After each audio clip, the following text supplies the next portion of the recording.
Dear student, you are most welcome in your own educational YouTube channel 6 Dimension SGP.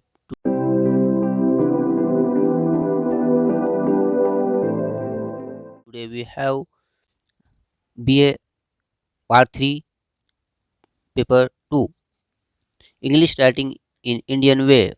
Indian writing in English is also known as Indo-Anglian literature.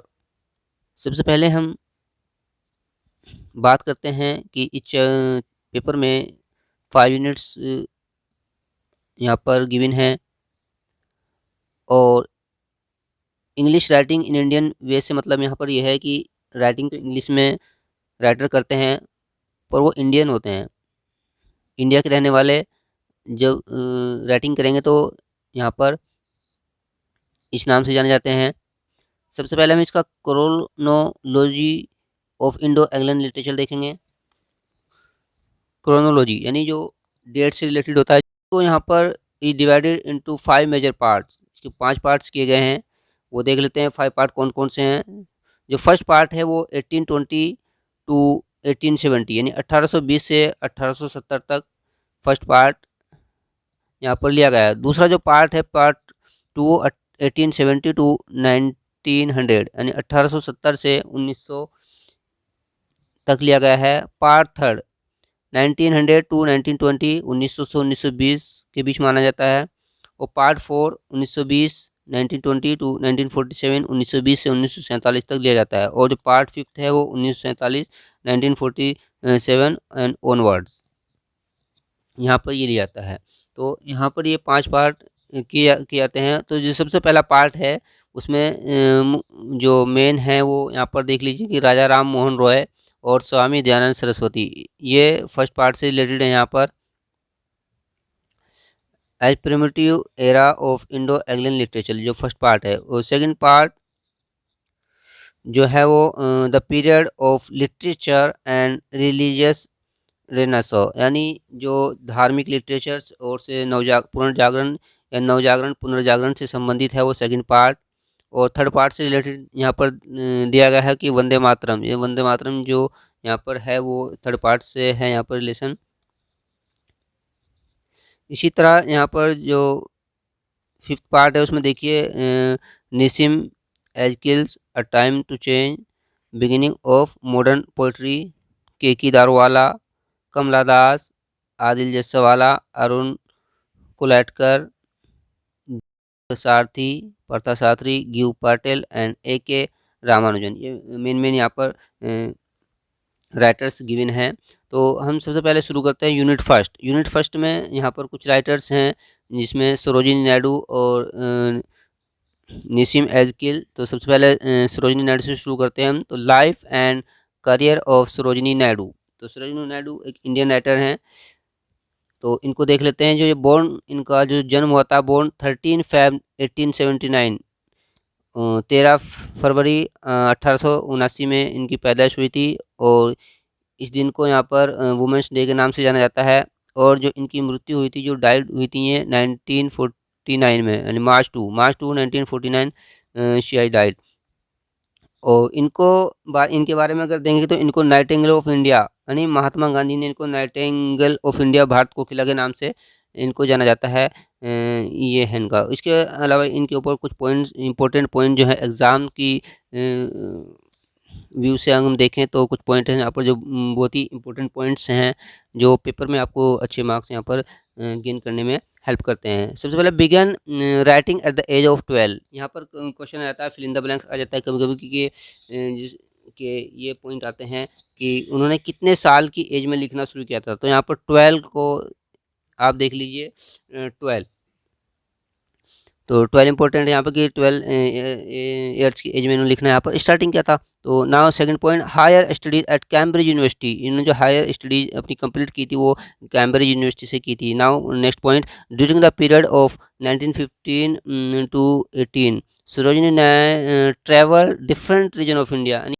Now next point, born in Andhra Pradesh Hyderabad यानी आजकल जो तेलंगाना हैदराबाद है उसकी जो capital है हैदराबाद, वहाँ पर इनका जन्म हुआ था। यहाँ पर ये भी एग्ज़ाम में पूछ लिया जाता है। Next point, originally Sarojini's family belonged to Bangladesh. At that time, present Bangladesh was known as East Bengal. यानी जो सरोजिनी नायडू की जो फैमिली थी उसका जो संबंध था वो बांग्लादेश से था। Their family belong to Bangladesh, और उस वक्त बांग्लादेश को ईस्ट बंगाल के नाम से जाना जाता था। Next point, her poems have bird like quality, यानी उनकी पोएम जो है वो बर्ड लाइक क्वालिटी हैव रखती हैं, करती हैं। Now next point, her poetry is a mirror of India, यानी उनकी जो पोइट्री है वो मिरर, शीशा, यानी इंडिया का मिरर कहलाती है। यानी उसमें उनकी पोइट्री ऐसी होती है कि उसमें हम पूरे इंडिया की एक झलक देख सकते हैं। तो उनकी poetry a mirror of India, important point है ये।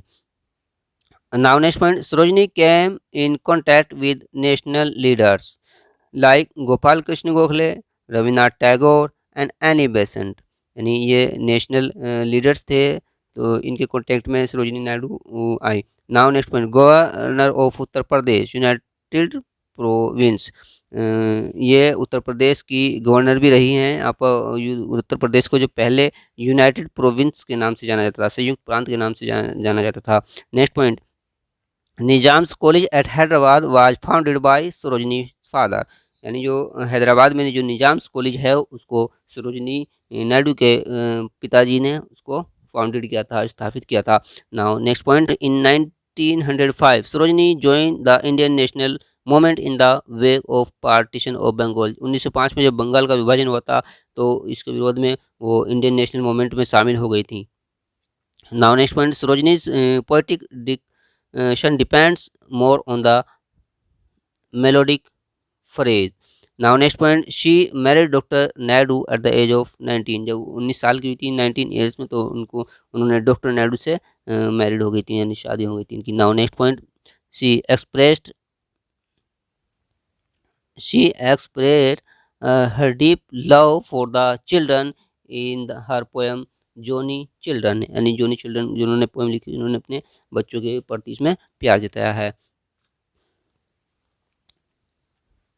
Now notable works by Sarojini Naidu. अब सरोजिनी नायडू का यहाँ पर वर्क देख लेते हैं, उन्होंने कौन कौन सी यहाँ पोएम लिखी है, कौन कौन सी बुक लिखी हैं, तो उनके ऊपर भी एक नज़र डाल लेते हैं। सबसे पहले उन्होंने एक कलेक्शन है, कलेक्शन ऑफ पोएम दो द गोल्डन थ्रेशोल्ड, जो 1905 में उन्होंने यहाँ पर कंपोज किया था। सेकंड उनका the bird of time 1912, third the broken wing 1917, fourth the स्केपचर flute 1946, fifth the feather of dawn written in 1927 and published posthumously in 1969। उनकी डेथ के बाद में ये पब्लिश हुई है और was edited by her daughter, उनकी जो डॉटर थी पामजा नायडू, उन्होंने इसको पद्मजा नायडू, उन्होंने इसको पब्लिश कराया था 1961 में। तो ये सब वर्क थे यहाँ पर जो डन किए गए थे बाय सरोजिनी नायडू। तो इसमें से हम एक वर्क उठाते हैं यहाँ पर, जो आपके कोर्स में ज़्यादातर मोस्टली क्वेश्चन पूछे जाते हैं। जैसे ये 1946 में जो इनकी है स्केप चर्च फ्लूट, इसमें से एक लेते हैं प्लैंकिन बेयरर्स, इसमें से लेते हैं प्लैंकिन बेयरर्स। तो प्लैंकिन बेयरर्स क्या है, एक पोएम है।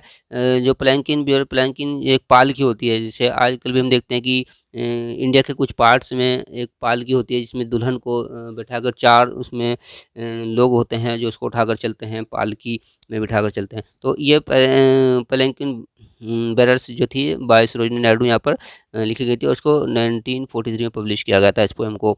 इस पोएम में 2 स्टेंजाज हैं और इसमें सिंपल लिरिक्स का यूज़ किया गया है, और जो जो इसमें फिगर ऑफ स्पीच खास तौर से यूज़ किया गया है वो सिमिली, यानी सिमिली फिगर ऑफ स्पीच में यूज़ किया गया है। और जो इसकी राइम स्कीम है वो double A double B double C, यानी A A B B C सी। ये क्या होता है, जैसे कोई पोएम लिखते हैं हम तो उसकी जो लाइन का जो लास्ट में जो लिरिक्स होती है, राइम होती हैं, जो लास्ट के वर्ड होते हैं, वो अगर 2 लाइन उठाएँ कंटिन्यू फर्स्ट सेकंड लाइन उठाएँ तो दोनों के लास्ट के वर्ड सेम होंगे, और जो थर्ड फोर्थ लाइन होंगे सेम होंगे, और फोर्थ फिफ्थ के सेम होंगे। तो ये यहाँ पर rhyming scheme A A B B C C यहाँ पर यूज़ की गई है। इसके अलावा देखिए यहाँ पर कुछ जो इनकी जो पोएम्स है उसकी कुछ यहाँ पर लाइन्स गिवन है जो एग्ज़ाम में खास तौर से यहाँ पर पूछी जाती हैं, उनसे रिलेटेड कुछ पॉइंट्स यहाँ पर आ जाते हैं। देखिए एक यहाँ पर ये सब पोएम दी हुई है, जैसे but my heart was so full of your beauty they loud as I cried without knowing, Govinda, Govinda. Blue as the wing of a Halcyon world. देखिए यहाँ पर ये हेल्सन एक वर्ड है, तो इसको यहाँ फिल इन द ब्लैंक्स, यानी इसको फिल करना होगा। अगर यहाँ ब्लैंक आता है तो आपको फिल इन द ब्लैंक्स के यहाँ पर एक क्वेश्चन मिलता है, तो उसमें फिल करना होता है। उसके बाद next line, she Suez like a flower in the wind of our songs. यहाँ पर शी से पूछा गया कि शी से क्या इंडिकेट होता है, क्या शो करता है शी, तो शी से मतलब यहाँ प्लैंक्विन से है। ठीक है, ये यहाँ पर हम शो कर सकते हैं। उसके बाद लाइटली और लाइटली, यहाँ पर दिखा गया रिपीटेशन 4 टाइम। क्वेश्चन आ जाता है कि कितनी बार रिपीट हुआ है पोएम में, तो रिपीटेशन यहाँ पर 4 times. Now next point, she floats like a laugh, तो इसमें यहाँ पर फिगर ऑफ स्पीच पूछा गया है, तो इसमें सिमिली फिगर ऑफ स्पीच है। Next, we bear her along like a pearl on string. यहाँ पर देखिए पर्ल, पर्ल क्या वैल्यूबल एक स्टोन होता है, पत्थर होता है बहुत ही वैल्यूबल, जिसको पर्ल कहा जाता है। तो इससे संबंधित यहाँ पर क्वेश्चन यहाँ पर आ जाता है। Next, she floats like a laugh from the lips of dream. Next point, she hangs like a star in the dawn, in the dew of her song, she falls like a tears from the eyes of a bride. She skims like a bird on the foam of a stream. यहाँ पर भी figure of speech पूछा गया, तो जो simile यहाँ पर given है। She springs like a beam on the brows of the tide. She falls like a tear from the eyes of a bride. यहाँ पर पूछ लिया जाता था जो टाइड वाली लाइन है कि ये कौन सी लाइन है, तो ये 9th लाइन है, आपकी जो पोएम होती है उसकी 9th लाइन यहाँ पर है। इसके अलावा कुछ पॉइंट और यहाँ पर गिवन है। Palanquin bearers are carrying a bride, यानी यहाँ पर प्लैंक्विन जो है हमारी जो पालकी है वो क्या लेकर जाती है, तो वो एक ब्राइड को यानी एक दुल्हन को लेकर यहाँ पर जाती है। Palanquin is a means of transportation, palanquin क्या पालकी है, एक ट्रांसपोर्टेशन, वाटर ट्रांसपोर्टेशन, ये सभी होते हैं। आजकल ट्रांसपोर्टेशन के बहुत सारे यहाँ पर साधन हैं, तो उस वक्त ये भी यूज की जाती थी यहाँ पर। Now next point, bride is sitting inside the palanquin, जो प्लैंक्विन है जो पालकी है उसके अंदर दुल्हन यहाँ पर बैठी हुई है। Next point, the palanquin bearers depicts the culture of traditional India, यानी ट्रेडिशनल इंडिया की कल्चर को यहाँ पर ये शो कर रही है। Next point, the bearers and palanquin are singing in the poem, वो यहाँ पर बेयर्स जो उसको लेकर चलते हैं, जो पालकी को लेकर चलते हैं, तो यहाँ पर गाना गाते हुए चलते हैं। Next point, remarkable poem for the unique thought and poetic impression। यहाँ पर यूनिक थॉट, ये पोएटिक इम्प्रेशन यहाँ पर फिल करने के लिए आ जाता है। Next point, a palanquin is carried away by 4 person, यानी जो पालकी होती है, जो प्लैंक्विन होती है उसको 4 पर्सन्स उठाकर चलते हैं। Next point, nowadays palanquin can be seen in eastern UP ने, आजकल अगर हम देख सकते हैं प्लैंक्विन को तो ईस्टर्न यूपी में, आपको इसमें ईस्टर्न यूपी फिल करना होता है, तो यहाँ ऑप्शन में। Now next point, the colour of the peacock in the poem, यानी जो पोएम में जो पीकॉक का यहाँ पर वर्णन किया गया है, तो उसमें जो उसका कलर दिखाया गया वो पर्पल एंड ग्रीन दिखाया गया है। तो इस तरह से आपने देखा कि यहाँ पर सरोजिनी नायडू से रिलेटेड उनकी पोएम्स और उनके वर्क से रिलेटेड यहाँ पर बताया गया है। नाउ हम बात करते हैं लाइफ एंड वर्क्स ऑफ निसिम एजकिल्स। ये निसिम हैं, तो इनसे रिलेटेड भी कुछ बातों का जिक्र कर लेते हैं यहाँ पर। ये बोर्न हुए थे 16 दिसंबर 1924 इन बॉम्बे, यानी मुंबई में इनका यहाँ पर जन्म हुआ था, और डाइड हुए थे 9 जनवरी 2004 इन मुंबई। अभी ऑफ हैब्रू डिसेंट, ये जो हैब्रू जाति होती है, धर्म होता है, उससे रिलेटेड ये यहाँ पर थे। Visiting professor at the university and Leeds, ये विजिटिंग प्रोफेसर भी थे, professor of English at the university of Bombay, जो बॉम्बे में यूनिवर्सिटी है बॉम्बे यूनिवर्सिटी, उसमें ये इंग्लिश के प्रोफेसर का काम इन्होंने किया था। Studied next point, studied English at Wilson college Bombay, जो इन्होंने अध्ययन किया था, इंग्लिश अध्ययन किया था, तो विल्सन कॉलेज मुंबई में इन्होंने यहाँ पर स्टडी किया था।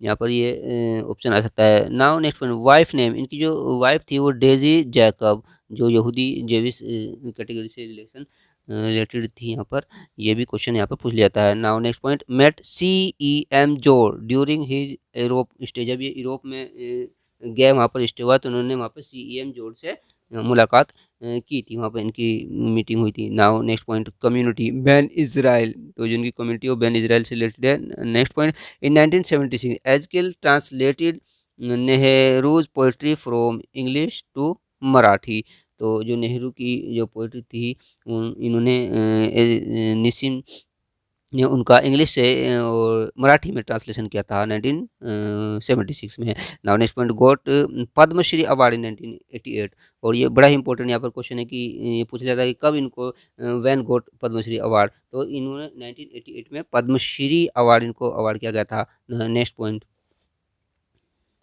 हिज स्टाइल ऑफ पोइट्री, जो उनका पोइट्री का जो स्टाइल था वो कन्वर्सेशनल था। नेक्स्ट पॉइंट, पोएम्स, उनकी जो पोएम्स है देख लेते हैं। द प्रोफेसर और philosophy, night of the scorpion, तो यहाँ सब पोएम्स हैं। और enterprise, the company I keep, case study, the couple, known as the father of modern Indo Anglian poetry, यानी जो निसिम एजकिल है सर हैं, तो वो मॉडर्न इंडो एंग्लियन पोइट्री के जो फादर के नाम से भी जाने जाते हैं। Pioneer of Indo Anglian poetry, new poetry के फादर के नाम से जाने जाते हैं। The poem of Nissim Ezekiel convince that lie in an optimist, Ezekiel wishes to search truth about his own identity. Next point, he encouraged many poets through the editing of the cast, published 6 collection of poem, उनके जो poems के collection है वो 6 collection publish हो चुके हैं। He invented subcontinental words of post-independence India English poetry. ना उनके वर्ड्स देख लेते हैं, जो इन्होंने जो बुक्स लिखी या पोएम लिखी थी, जो कलेक्शन था उसके बारे में देख लेते हैं। Time to change 1952, 60 poem 1953, a poem of dedication, इसी से रिलेटेड है 60 पोएम से। Now next, the discovery of India 1956, the third 1959, the uni the unfinished man 1960, the exact name 1965, night of the scorpion जो है वो इसी से रिलेटेड है। इस ने snake skin and other poem 1974, hymns in darkness इनको इसी पर मिला था लेटर, ये 1982 में हुई थी। कलेक्शन पोएम 1989, तो 3 प्लेस आल्सो, उन्होंने 3 प्लेस भी लिखे हैं या किए थे, लिखे थे जो पब्लिश हुए थे 1969 में, जिसमें नालिनी मैरिज पोएम और द स्लीप वोल्कर्स, ये इनका वर्क था। इसके बाद हम यहाँ पे एक पोएम लेते हैं, अ पोएम ऑफ डेडिकेशन, जो ऊपर आप देखते हैं 60 पोएम से इसको यहाँ पर हम लेते हैं।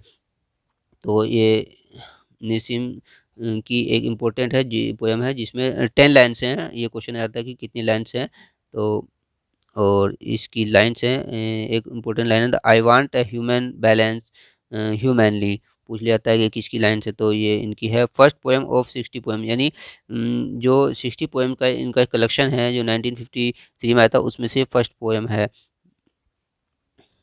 Azkal believed that the greatest poetry lies in its humanizing power. Nissim Azkal is the poet of humankind. He doesn't want to become योगी और सेंट, यानी वो एक ह्यूमन काइंड यानी मानवता से संबंधित, इंसानियत से रिलेटेड एक कवि हैं, एक पोइट हैं, और वो अपने जीवन में नहीं चाहते कि वो कोई योगी बने, कोई संत बने। तो उनका सारा जीवन मानवता के लिए ही यहाँ पर है। इसी तरह उन्होंने अपनी यात्रा पूरी की और 2004 में वो इस दुनिया को विदा कह गए। Thank you.